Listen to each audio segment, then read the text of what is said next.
Hello, my name is Stephen Mburu. I'm here to talk about Swahili. Welcome to this YouTube channel.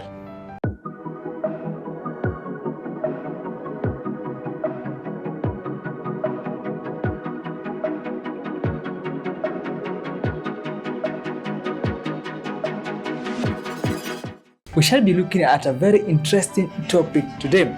And the topic we are looking at today is 5 smart ways in which you can set your goals to learn Swahili language. Welcome and let's enjoy the topic together. Whenever we are dealing with coming up with a smart method of learning a new language, there are things we should look at specifically.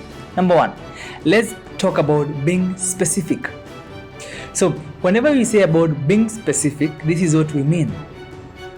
Always think about what do you really want to learn in this new language. Another thing about being specific is always think about the outcome. Whenever you talk about the outcome, think, do you want to engage with the locals?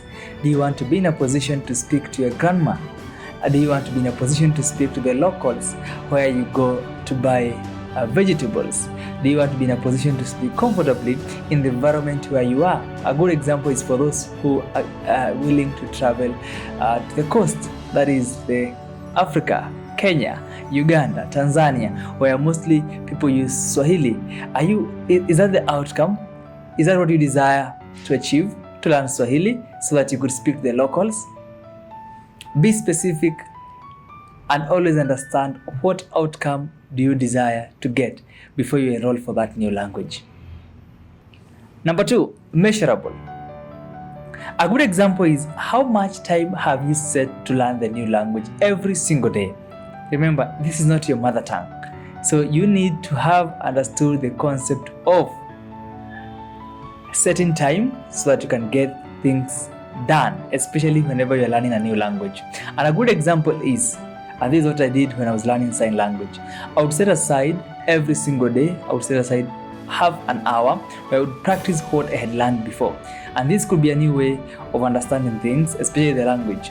Always set aside, if you have more time, you could set aside an hour, 45 minutes, 30 minutes, depending on how your day looks like. Remember, setting time makes you achieve much.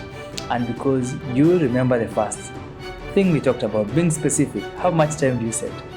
And what is the outcome? So you want to get an outcome without putting in the work.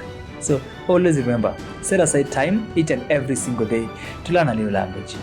Number 3, attainable. Now, we really need to go slow on this. Attainable.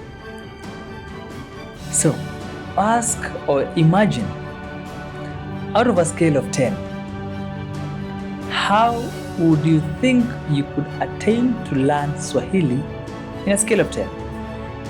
Now remember, I told you in the previous video that learning Swahili is simple, learning Swahili is easy, learning Swahili is fun.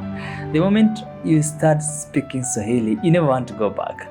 I've never had a friend who spoke Swahili or listened to me speak Swahili who has ever wanted me to use English. They always want me to continue using Swahili. And that is how fun Swahili is. So, out of 10. Okay, let's just think. Out of 10. Okay, I know you have an answer. Let's give it 7. But remember, don't give it so high that if you don't attain, you feel so bad about it. So you can't think about it. Always remember, it's about how is it attainable. Can you attain the 7? Can you attain the 6? Can you attain the 4? Can you attain the 5? Yeah, it's all up to you as a student. Number 4, relevant. So what do you intend to achieve from learning this language?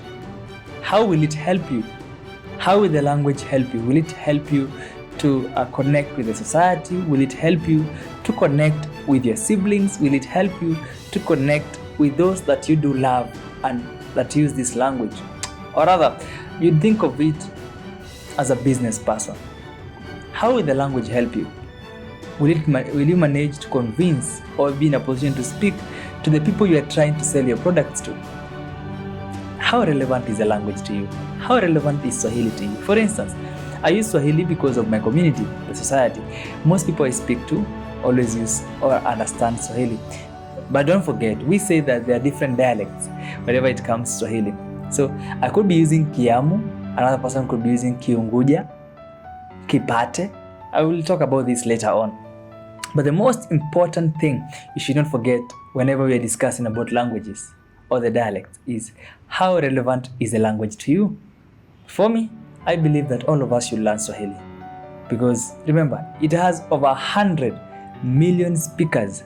And whenever you think of coming to Africa or visiting Africa, wow, you need to know more than Hakuna Matata. And lastly, time bound. Yes, time is so important.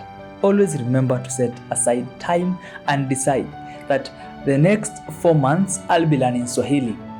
The next 6 months I'll have enrolled in an advanced class. The next year I should be in a position to not only listen, understand, but also come up with stories, tell people what you think, and even give your opinions in Swahili. Remember, giving your own opinion in Swahili or in a new language is something that we all desire because it shows that you have mastered the language and you can convince people with what you have learned. Remember, who doesn't want to say what they think and be comfortable with what they say? So set aside time because setting time or coming up with time frames is a very important thing you should all do. Yes, and Swahili is simple. See you in the next video and don't forget to like, subscribe and always share the videos with your friends. My name is Stephen Mburu.